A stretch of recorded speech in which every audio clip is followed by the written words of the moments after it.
At the last meeting of the Planning and Zoning Commission, you'll recall that I mentioned that we are, as staff, undertaking some efforts in revisiting our comprehensive plan, which was adopted in 2003. It's been a while since anyone or staff or the community has looked at this comprehensive plan. Typically, they get looked at every 5 years. This has been a little more than 5 years. Prior to 2003, the previous comprehensive plan was approved and adopted in 1988. So considerable time had gone by. We also looked at the fact that rather than completely overhaul the comprehensive plan, we would look at certain aspects of the comprehensive plan to see whether they needed to be revisited, discussed, and maybe modified to a certain extent. And so we decided that because the village is relatively built out, we would look at certain areas within the village, certain issues that have come to the village's attention from time to time, and examine those and then maybe present some recommendations. We also looked at the fact that this would be a good opportunity to look at it from a point of view of not just examining the comprehensive plan, but also understanding what it is and educating not just ourselves, the staff and the Planning and Zoning Commission, but also the community as a whole. So we are looking at doing this over maybe a couple of meetings, this one being the first one, and a few coming over the next couple of months, and coming up with a product that would involve small snippets of educational pieces that we will put out to the public. But today is the first introduction, and I have a brief PowerPoint. I'll try and keep it short, because I know we're at a late hour tonight. So again, thank you for indulging me and staff this evening. Basically, I wanted to kind of just go through a couple of points initially in talking about what a comprehensive plan is. There is actually a definition that says that it is a plan to direct coordinated, efficient, and orderly development of a local government and its environs that will, based on analysis of present and future needs, best promote the public health, safety, morals, and general welfare. You've probably heard this term that I've mentioned, public safety, health, and welfare, because that is the overall charge of our area of local government, which is to make sure that that is preserved, because that is what people looked for in a community that they live.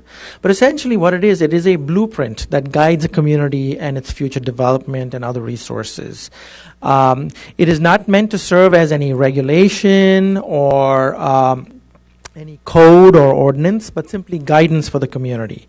But most importantly, though, it is required by state statute that every community create a comprehensive plan and adopt it from time to time. Some of the characteristics, and I'll go through these relatively quickly. It is supposed to cover all land within the municipality as well as some land surrounding the municipality, so that you have some influence about what happens just outside your boundaries. It is strictly advisory, so it is not a binding document that says you have to do it this way or that way, and that there are laws in place that require you to follow the comprehensive plan in one way only. It is meant as guidance. It is officially adopted by the municipality by ordinance or resolution as this form of guidance, and copies are generally required to be made available to the public. But it is enforced through specific enabling ordinances or codes, and that is where the zoning code is the implementation of this guidance that we call the comprehensive plan. In the village of Lake Zurich, we have our zoning code, which is Title 9, the land development code, which is Title 10. We have other agency codes, such as the stormwater management ordinance that we mentioned through Lake County. We also have other peripheral requirements, such as exterior appearance codes. We have flexibility put into those codes through different mechanisms, like the PUD we talk about, the variances we talk about, and the special use permits that we talk about from time to time.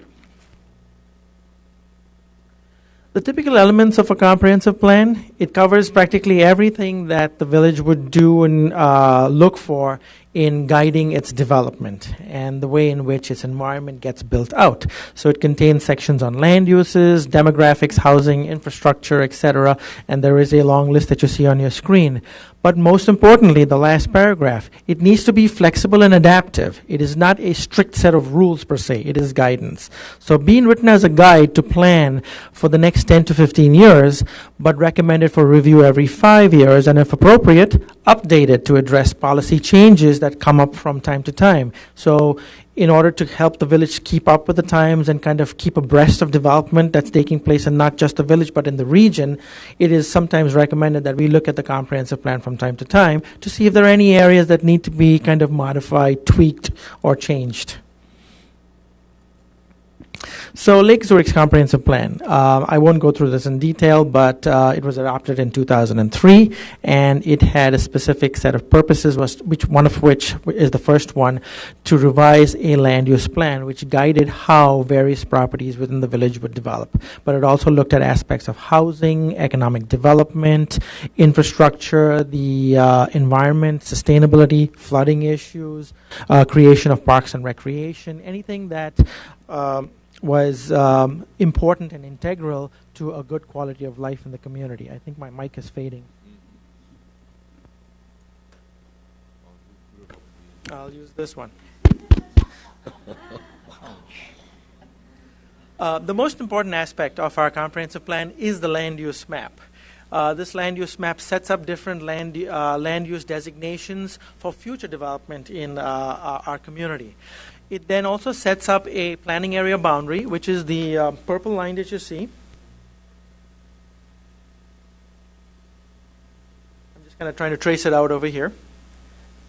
What's interesting, though, is because it was created, the comprehensive plan was adopted in 2003, this planning area boundary did not encompass a lot of the areas that were later on incorporated into the community. So that is the example of the village's policies changing over time, which the comprehensive plan should be looking ahead of.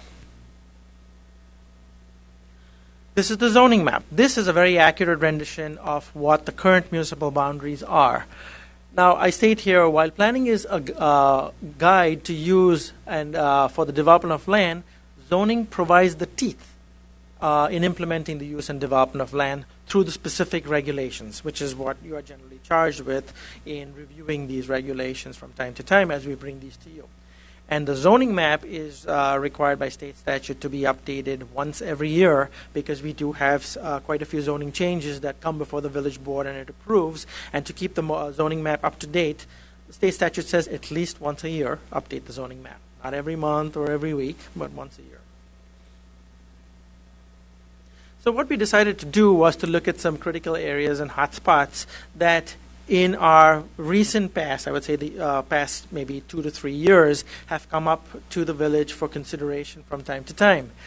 One of the more important and significant areas of interest has been the downtown area.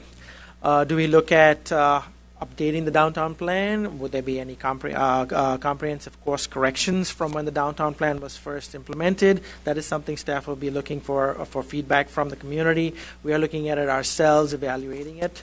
We are also looking very closely at vacant infill and redevelopment opportunities, such as the Cummings property, which is before you, has been before you for the past year. The Old Rand properties across from Hackney's, the Kmart property, which you heard about this evening, the Hackney's property, which you'll be hearing about in a month's time with a proposal for the Lifetime Fitness, and the Staples property. This is a property that I just threw in there as an example, which was incorporated into the village along Route 22 at the corner of Telser and Route 22. We've always been asked about that property, so this may be an opportunity to look at it and see whether there is something that could potentially be talked about and discussed about the future development of this property with, of course, the consent of the property owner. We also looked at perimeter growth, what lies around our periphery or just beyond our periphery. We have a couple of properties such as the Nabs property, which is the property west of the Kmart property that a lot of the stormwater will be draining into. The Hummel properties, which lie just north of that particular property. Both these properties are within the Nabs property is within the boundaries of the village, but the Hummel property is, I believe, no, that is also within the boundaries of the village at this point in time.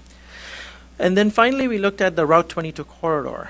The Route 22 corridor has got a mix of uses, vacant land, and a lot of opportunity for development. We've seen a lot of it come through the Mariano's development, through the Cummings property development, a lot of what's going on around the intersection of Rand Road and Route 22. such as the Omega property and the Giordano's property. We keep getting asked questions about those. We see some vacant property to the west of us, outside of our municipal boundaries that could potentially be developed. Those are currently under the auspices of an intergovernmental agreement between the village and North Barrington, and so that would need to be visited at some point in time. But all of this put together is something that we're looking at to make sure that we are in keeping with some of the trends that are coming through to the village, and also addressing some of the requests from developers and property owners in what the village sees as the direction in which these properties should develop. Some of the policy affirmations and changes that we've looked at. The village owns a substantial number of properties in downtown. One of the proposals that we recently looked at was, I should move this away, the redevelopment of Block A, for instance, as an example. For a number of years, we've had developers come forward with various developments. Some of them are mixed use, a lot of them are residential, but at the same time, we heard a lot from the community saying, why are we looking at residential in a higher density downtown? We should be looking at more commercial. We should be looking at places that we can walk to, places that will serve existing properties and residences that already exist within downtown, or that are in the process of being developed.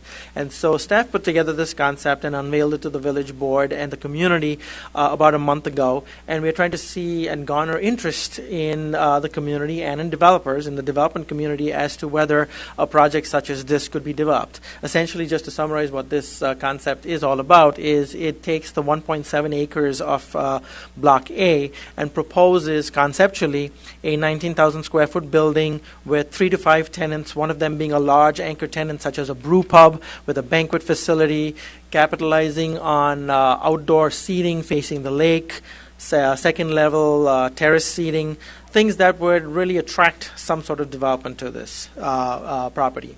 And so staff is looking at possibly a developer or market-driven project together with some village participation. To what extent and the proportion of that would be, we haven't yet discussed as yet, but this is something that we are putting out there to see if it would garner interest in the development of this property. Now, is the feedback still as positive as when you first rolled it out? Pardon me? Is the feedback on that still as positive? At this point, yes. In fact, the next step that we would possibly look at from a staff's point of view is to kind of identify a developer that could potentially work with this kind of concept. The developer would need experience, or at least we would look for a developer with experience in urban type developments, higher density developments, developments that have capitalized on or waterfront type situations, and of course developers that have looked at certain retail food type uses. And so we are kind of now going to focus our input, I guess, or efforts into attracting that very specific type of developer, because the ones that have come to the village in the past have come with their wherewithal and their experience saying, well, what we know is residential and what we've heard is residential, and that would be the only thing that we can do. Or some of them have even gone so far as to say that that's what we think you should do over there. And so we said, well, let's look at what the community wants. And so that is where this concept was generated from. As I mentioned, we looked at the vacant property development. If you look at the top part of this map, it's a little out of focus on this particular screen, but it talks about 3 properties that are just outside the boundaries of the village along the Rand Road corridor. Those are very good opportunities that we have currently for attracting and developing at this point in time. They are part of the village's planning area for the future, and so this would be something that the village would look at developing. All the lines that you see pointing at various properties are vacant properties that we monitor from time to time on behalf of a number of property owners or property managers to kind of encourage their redevelopment or occupancy, so to speak, so that we reduce the vacancy rate in our community. In terms of properties that are not built out yet, vacant properties, we assist property owners with bringing them them together with developers who are experienced in those kinds of developments. And so examples of this would be Block G along Route 22 at the intersection of Old Rand Road and Route 22. We've seen 2 property owners come forward with development that was either mixed use or residential, but of a higher density, because this is close to downtown, and that is what they feel would be a good critical development of that area. We would also look at potentially re-examining community-wide land uses that we have received inquiries on from time to time. Residential apartments. We constantly hear from developers wanting to develop even more residential apartments. This would be a good time to examine where we are and where we want to go with this type of use within the community. Senior living facilities, retirement or adult care facilities. Staff gets inquiries a lot from time to time on this particular land use. And so when we started hearing a lot about that, we kind of tried to examine why are we getting this level of inquiry. And we found that in a study that was done of the entire region of Lake County, there was a big gap of this kind of land use in this general vicinity. And the demographics of Lake Zurich and the income levels of Lake Zurich made it a very attractive area for this type of developer to follow through on. So that's where we were getting our inquiries from. Self-storage facilities. Again, a short-term need was being filled by a number of developers wanting to develop this type of land use very quickly before the demand ran out. And so we received a number of inquiries. One of them actually went through at Route 22. We had another inquiry which followed through with a development plan, but never really panned out, the one at 650 Church Street that you saw last December. I would say that the demand for self-storage is slowly beginning to wane at this point, because I think this region, which in the past couple of years presented this gap in this type of land use, is now slowly filling out with this land use. And so we may see less of that in the future. And then specific uses in certain areas, such as industrial park land uses. We've had certain concerns in the past, recent past, brought forward by the Industrial Council and industrial property owners about the mixing of certain land uses within the industrial park. And so staff is willing to look at that to see if this is something that the village wants to explore a little more. Economic development. It is one of the most important tools that we use together with community development in helping bring together all of this development into town in a manner which makes it attractive for developers to come to town. So we have efforts to attract more businesses into town by streamlining the development review process and making our community a more business-friendly community to work with. We've shortened development times. We've made it. We've created certain expectations and followed through on them with developers, so that they know that working in Lake Zurich will bring them to the fruition of their development efforts. We've been asked many times by developers, so what can you give us to bring development to your community? And as such, right now we don't have a policy that's been set up on how we incentivize development. We look at it on a case-by-case basis, but it may not hurt to maybe look into this a little bit more to see if there is something the village wants to do. So this is something that the staff may pursue or investigate. Efforts to accomplish the goals of economic development, which is one, to remove barriers to development, which is the first bullet point. Educate retailers on Lake Zurich opportunities. We do that from time to time with brokers and realtors. We have Mr. Roy Witherow, who is our assistant village manager in charge with economic development. Stay in touch and kind of keep them up to date on what's happening in Lake Zurich, and then find out from them what the trends that they are seeing are, so that we can then focus our attention on certain specific types of retail uses coming into the community. And then we incentivize or force results that the market doesn't yield. That is our Block A concept, because we constantly hear from the general development community that residential is the only thing for downtown, but we know that the community wants something different. And so do we then do something to force what the community wants through incentives or through some other mechanisms? And most recently, we've started talking about marketing Lake Zurich itself as a community that is going to be attractive to developers to come to, so that we actually place ourselves on their map, so to speak. And so we do this at trade shows such as the ICSC trade show. And that's exactly. The backdrop that you see behind over there was just recently created about a month ago and first used at the most recent ICSC trade show that we went to. It was very effective. Let me tell you that a lot of people saw Lake Zurich, Illinois, nice and bold on the backdrop, and we got a lot of visits. And that those visits from time to time do turn into more concrete development, case in point being Lifetime. We met them last year at last year's ICSC trade show, and that has now materialized into a formal application that will be brought to you in the next month or so. So we find that these efforts of the community do pan out and do materialize into full concrete development.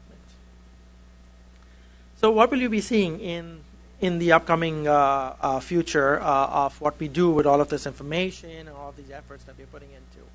Again, like I said, because we're not looking at a complete overhaul of the comprehensive plan, we would prepare some sort of summary document or an addendum to the 2003 comprehensive plan, talking about how the community thinking has changed since 2003 and what the new direction would be with regards to those critical areas and hotspots and issues that we've identified.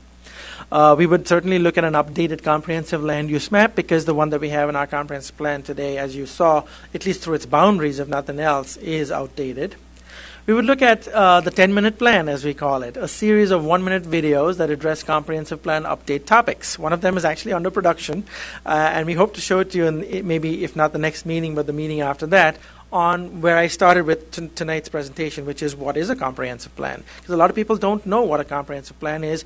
A number of residents echoed the fact in January of this year that they didn't know we had a comprehensive plan. Some of them didn't know we had a village planner. And so these are efforts to kind of educate anyone who wishes to find out more about what planning efforts in the community are, what the village is doing to encourage the fact that we would like a high level of health, safety, and welfare for our community. Now, is your 10-minute plan the series of 1-minute videos because you figure it would take us 9 minutes to figure out how to play it? Good question. I hope that doesn't arise. And then finally, we would also look at independent topics that have been in great need of examining for a while now. Most importantly, the first two, the zoning code update and the land development code update.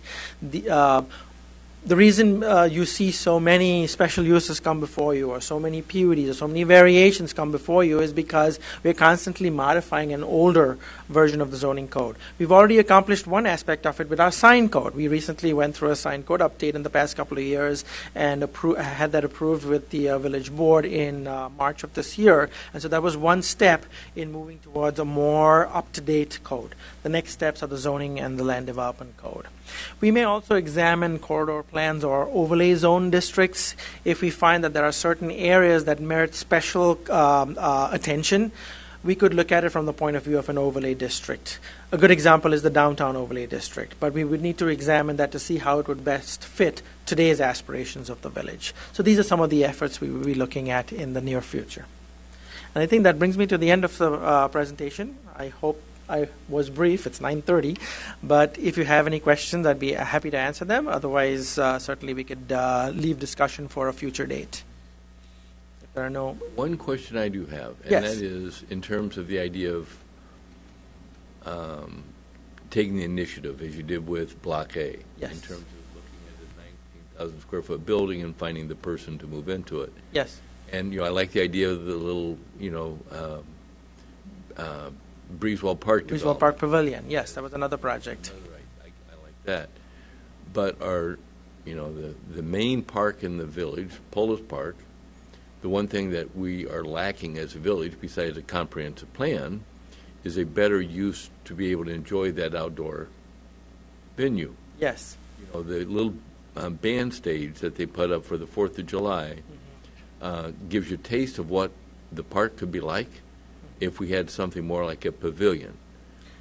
Now, in that we don't, I don't know how the funding works for the park district. Is there any way that we can get creative to look at doing something to get a pavilion in the park that would be available, certainly, 9 months of the year, so that it would be able to host these other functions that people are looking for? Mr. Chairman, your question is very timely. As a matter of fact, the village is. Paulus Park and all of the areas on the west side of Rand Road are currently being considered within a TIF district, to be located within the third TIF district in the community. And any of the increment that's gained from redevelopment of properties, such as the Kmart property, the Omega site, the Giordano site, which are all part of this potential TIF district, the increment that is gained from that could go into not just infrastructure improvements along those properties, but also improvements to Paulus Park, which has been included as part of this. So all I can say is stay tuned. Efforts are underway, and we will soon be unveiling something once the TIF district is in place and we start seeing some increment coming through. I wouldn't say that it's going to be immediately in the next year or so, but I'd say in the next couple of years we may see activity now in planning what to do with the Paulus Park and all of these entertainment questions that have come up, how to best use Paulus Park. So yes, I'd say stay tuned. It's all in the works right now. Any other questions? I know it's late, so but I'm happy to answer. We'll let you off the hook with that. Okay. Nice presentation. Thank you. And just as an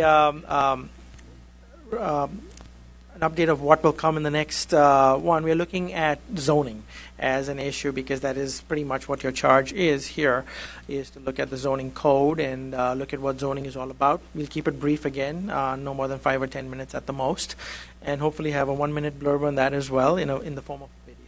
And then the third one, we could look at a little more specific issues. So I hope that these is something that you would see as being useful and important, and the community as well. So let us know if you have any other ideas. But this is one way, in my past experience, I have found makes everyone's jobs a lot easier when you find out more about what the codes and ordinances say, what the community is thinking, what the aspirations are, so that everyone can move forward jointly with the same idea and the same aspiration. So that is our goal over here.